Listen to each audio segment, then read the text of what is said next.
Hi, this is James, and I'd like to welcome you to part 2 of my video series on my Lenormand card meanings.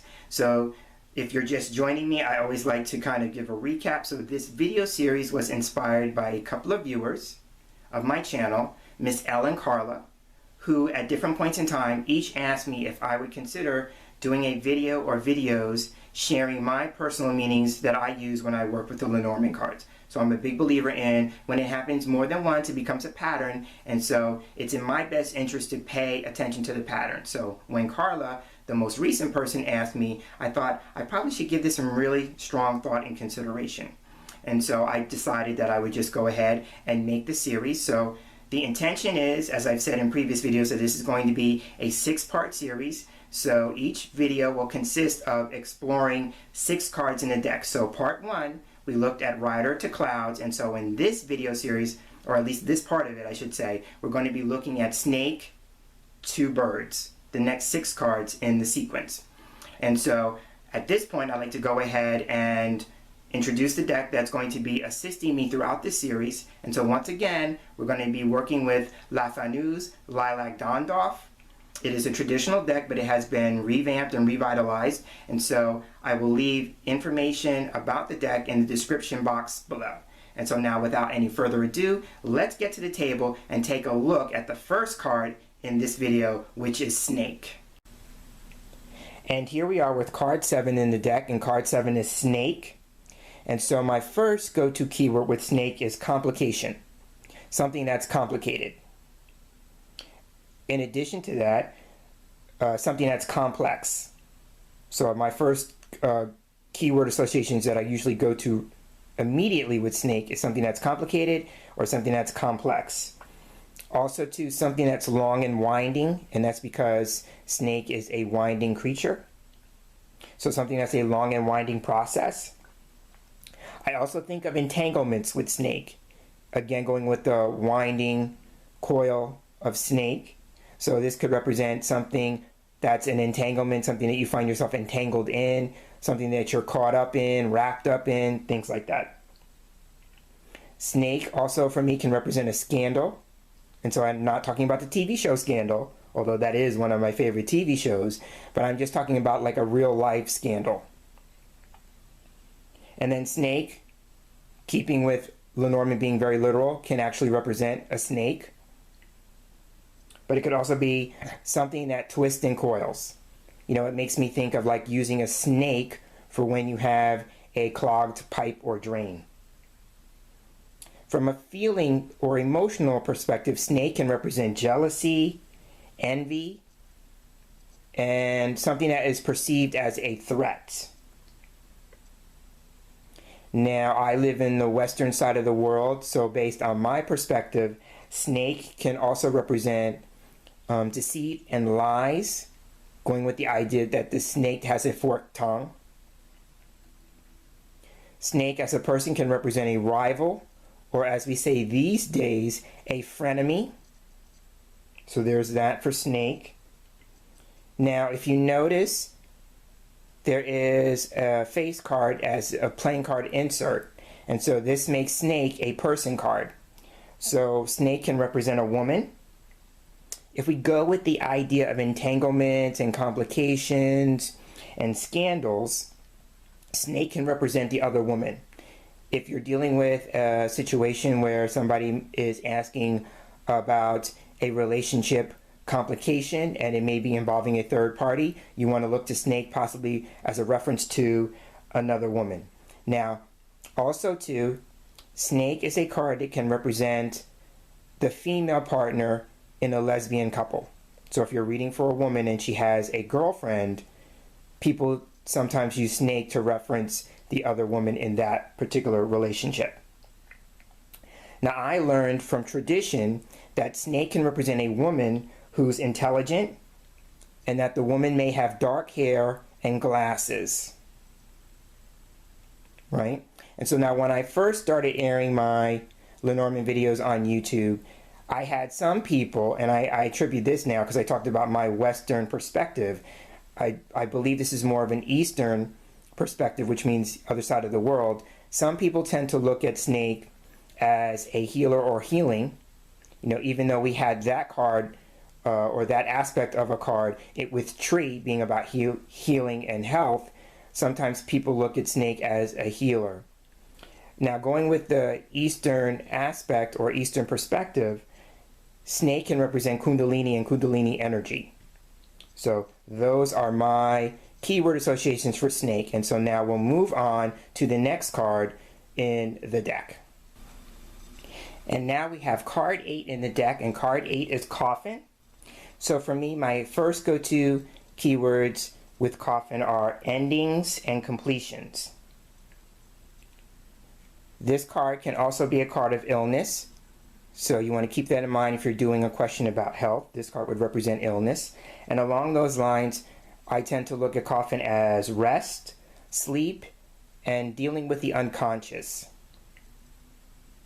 Now for me, I suffer from headaches, so one of my personal associations for this card is headaches. If you combine the illness aspect of Coffin, then one particular symptom or experience would be headaches, and that's given the fact that the drape that's covering the coffin has the head part of the casket exposed. So that's where my go-to for headaches come in. Now, I also tend to look at Coffin as a card that can represent something being finalized, something being terminated, something being closed, or a sense of getting closure with a situation, right? Now, given the fact that Coffin is a casket on the card, for me, some of my other go-to keyword associations are limitation and restriction, with the idea of being in a tight space. This card can also be storage, a container, or a box.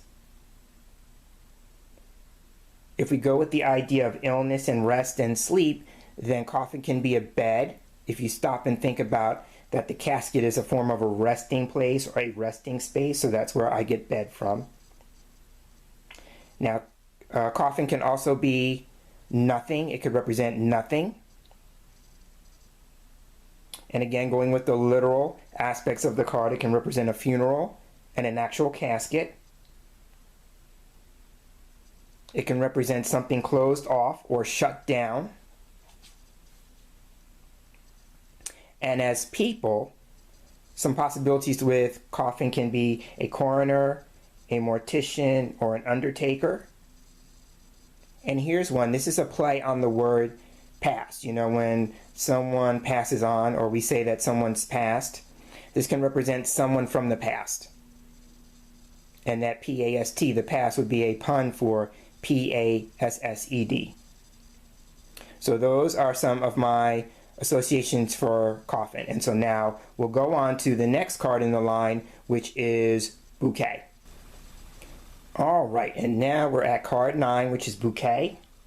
So my first go-to keyword associations for bouquet are gift, invitation, and surprise. And along those lines with surprise, something that's pleasant, something that's wonderful. And this card can also be about joy. Now, going with the literal aspect of Lenormand, this could represent flowers, actual flowers.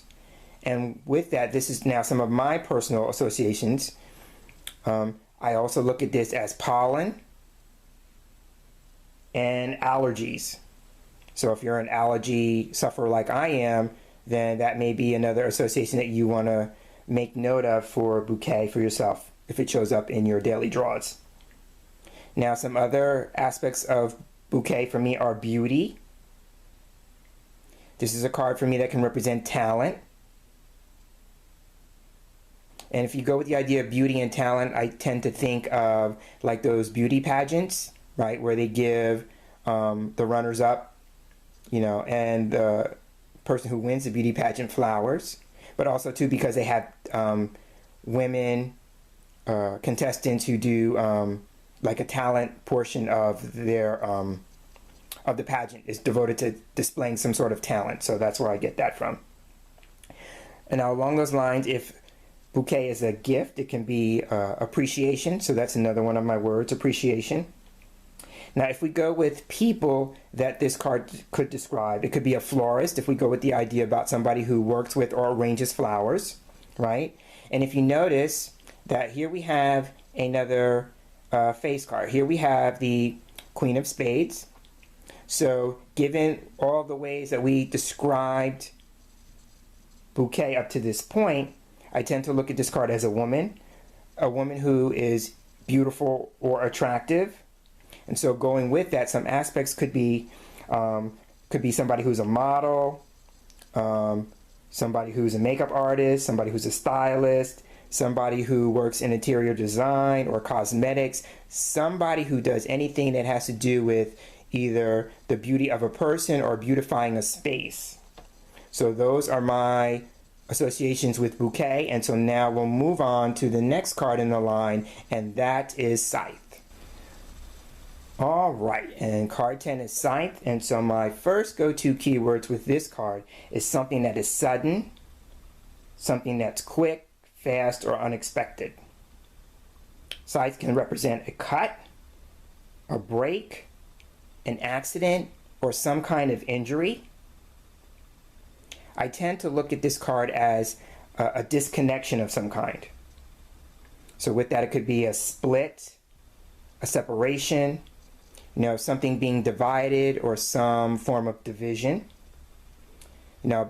Keeping with the literal aspect of Lenormand, this could actually represent a sharp tool.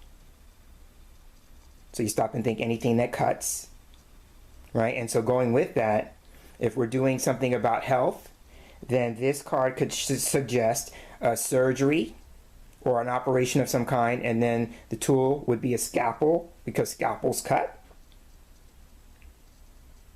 If we're describing somebody, it could be a person who's sharp or somebody who's razor sharp, if you go with the idea of like having a razor sharp wit.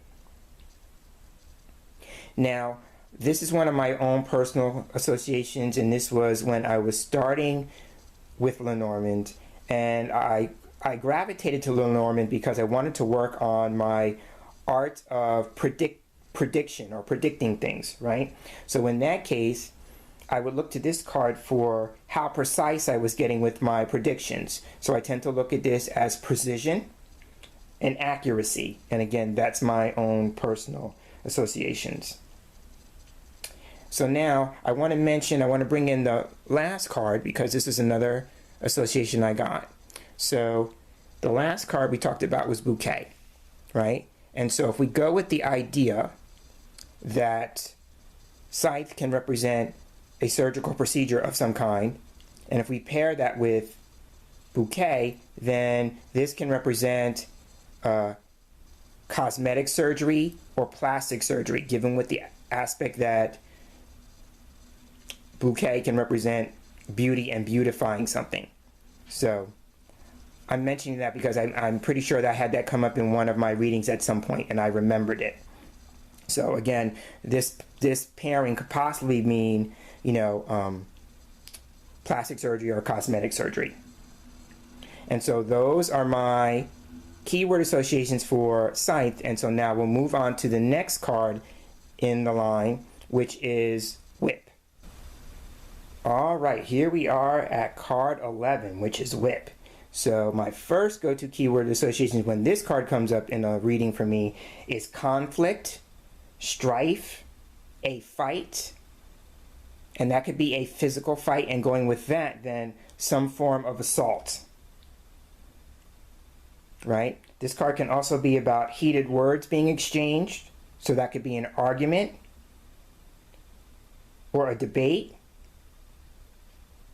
Anything where the feelings of anger might come up, because anger would fuel the debate, fuel the argument, fuel the physical fight. So usually anger is the underlying energy with Whip, right? And so Whip is also known as a card of repetition or repetitive activity. It's also a card of physical activity. So for me, this card can represent like working out and exercise. And going with that, it can represent a personal trainer or some form of training and discipline. You know, whip tends to be a very challenging card, so the whole training and discipline aspect of the cards were more positive associations I wanted to connect with this card. That just comes from my own personal belief that not every card is all negative. You know, there's aspects of challenge in both, in all aspects of the cards. You know, a card that's considered challenging can also have something good in it, and as a card that's really positive can also have some form of challenge connected with it. So I really worked with that for whip for me.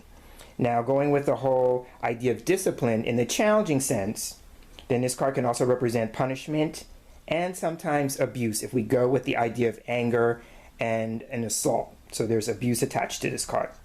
Now, this is one of the cards that can represent sex and sexual activity. And with that, for me, I make the distinction that when this card comes up when we're talking about sexual activity, that it represents casual sex. Right? It can also represent, and I haven't had this come up too often in too many of my readings, but rough sex, if you go with the idea of like the physical aspect and the tendency to get abusive, it could be rough sex, and with that, S&M and bondage. So I'm just putting those out there as possibilities. No judgment, just possibilities, right? And so now here we have another face card as an insert. So this can also represent a person. This is the Jack of Clubs. And so jacks in cartomancy can represent young people, or they can represent news or messages. And so at this point, I just realized I'm going to bring in the former card, which was Scythe, because I did not mention that this can also be a person card, because this card is the Jack of Diamonds, right? So we have two jacks back to back here in the sequence of Lenormand. And so the other aspect of whip that I want to close on for me is that this card, going with the whole abuse thing, or the abuse aspect of the card, this card can represent torture. Now, that could represent torturing someone else, but I tend to look at this as the ways that we torture ourselves. And so my other meaning for this card is the tendency to beat oneself up. So like sometimes this card can come up to show that you're beating yourself up about something. And then this card finally for me can represent when we're in a space and we're trying to sort something out or work things out. So those are my aspects for whip. And so now we'll round this out by bringing in the last card for this video, which is birds. And here we are with the final card for the second part of this video series, which is birds. So my first go-to keyword with birds is communication. Now there are a few cards in the deck that represent communication. And so the difference between those cards and this card is that birds represent verbal communication. So I tend to look at it as spoken, things that are spoken. So I tend to look at this as the spoken word. So going with that, if it's not an actual face-to-face conversation, then birds can represent a phone call or a voicemail. This card as a person can represent a speaker. And keeping with the whole communication, conversation aspect of the card, this card can represent rumor, speculation, and gossip. You know, the whole idea about people being talked about. So that's where that comes in. This card can represent chatter. And so that could represent idle chatter, but that could also be given the context of like intelligence, you know, like national intelligence, things like that. It could be chatter in that form as well. But surrounding cards would inform you about the type of chatter. So, but I have chatter on my list of keyword associations for that. And then the next, the obvious would be tweets or tweeting. And so the first go-to with that would be Twitter. But going beyond Twitter, this could represent all forms of social media. Right? And so some of my other ones for this card are podcast, interviews, discussions, dialogue, basically anything you have to listen to or hear. And with that, this could also be going with the idea of the whole spoken word aspect, this card can represent a vocalist, which is a singer, and with that, music. If you think of the expression, and I'm dating myself, but in those old gangster movies where they talked about somebody singing like a canary, yeah, that's where I get that from. Now, as people go, there are two birds on the card. So sometimes I see this as a relationship card or a couple. It can also represent siblings. So if I'm looking at something having to do with myself and my brother, I would tend to look to see where birds falls into the spread. And then going with siblings, it can also be about cousins. If we have like going with the idea of like house being nuclear family, and then tree, which we talked about in the last video, being extended family, then this card can also represent cousins. So it just depends. Right? Now, going with the emotional qualities of this card can represent being nervous, being frustrated, being anxious or having anxiety, but also sorrow being expressed. And then keeping with the literal aspect of Lenormand, this card can represent actual birds. And so since there's two, it makes me think of the expression of birds of a feather flock together. So, it could represent a flock of birds. And so different decks will have a different number of birds on the card. So I've seen decks where they have like 3 birds. I've seen decks even where they have 4 birds. So you might want to think about like, the flock with more than 2 birds on the card at least. And then, somebody who works with birds, and this could also be like a representative of an aviary if you have like the combination of house and birds. So that could represent an aviary, a home for birds, right? And so then the last thing I'll wrap birds up with is it could represent flight if you go with the idea that there's a bird flying in the air, right? So it could represent flight or flying or somebody who is flighty. And so on that note, I will end and wrap up part 2 of my 6-part series where I'm sharing my Lenormand card meanings. So as I close, I'm Jameson Mitchell, and I want to thank you for sharing space here with me for this video, and I look forward to sharing the same space with you again in our next video, which is part 3 of the series. So I look forward to having you join me then, and until that time, take care and have a wonderful day.